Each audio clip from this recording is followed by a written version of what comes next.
Merci, monsieur le maire. Comme vous le dites, c'est un texte plein de bonnes intentions. Il est un peu à l'image de GPSEO quelque part, hein. Très pompeux et assez inefficient. Il promet beaucoup, mais ne s'engage sur rien. Il se fixe des objectifs de résultats, mais pas d'obligation de moyens.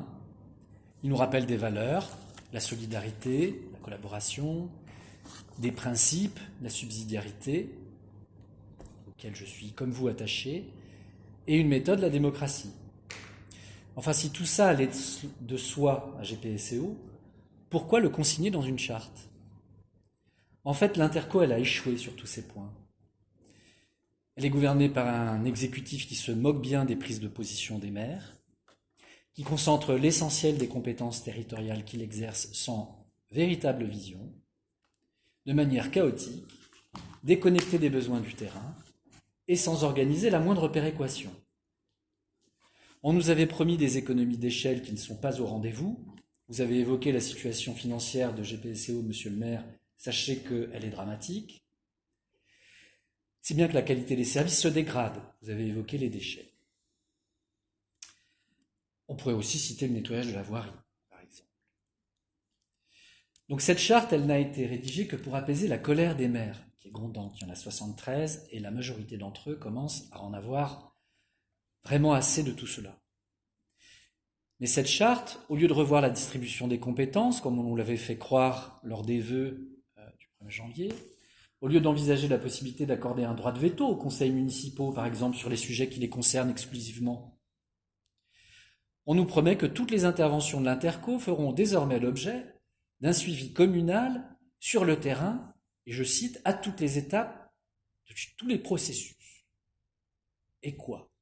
Allons-nous flanquer chaque agent de l'Interco d'un agent municipal à chaque fois qu'ils exerceront leur mission sur le territoire conflanais? C'est un aveu d'incompétence grave. Allons-nous devoir dédoubler le nombre d'agents publics pour gérer les compétences de la communauté urbaine? Bien entendu non, hein. Alors pourquoi écrire une chose pareille? C'est soit un gros mensonge, soit une absurdité. Dans un cas comme dans l'autre, ce texte, pour cette raison, nous paraît irrecevable. Il aurait fallu organiser le principe de subsidiarité et réaffirmer le principe d'une gestion démocratique pour éviter que ne se reproduise le cas du contournement de la RD 154, par exemple. Alors si vous n'êtes pas au courant, GPSEO et le département ont décidé de faire un contournement routier des villes de Verneuil, Vernouillet et Chappais.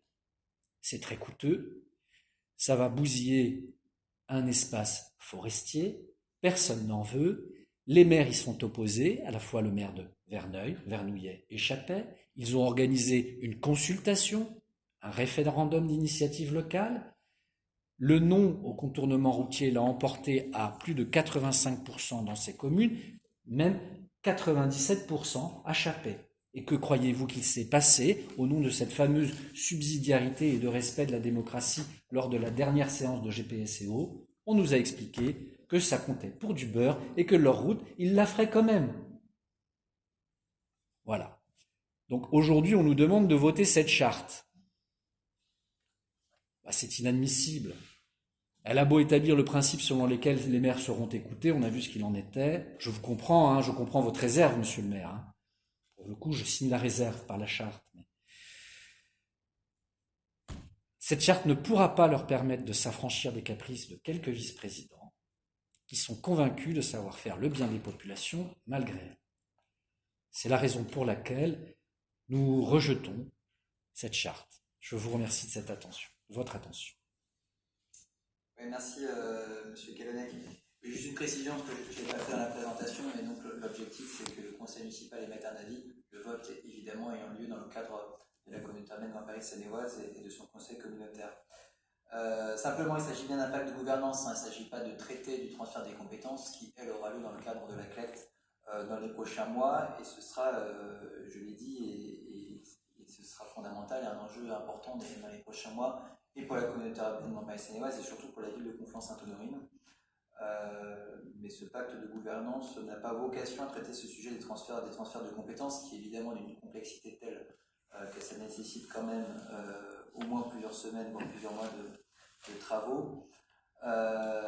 Bon, moi je pars sur l'idée d'émettre un avis favorable avec néanmoins la réserve que ce soit appliqué, parce que je considère que c'est quand même un signe d'encouragement du nouveau président qui semble vouloir faire les choses autrement par rapport au mandat précédent.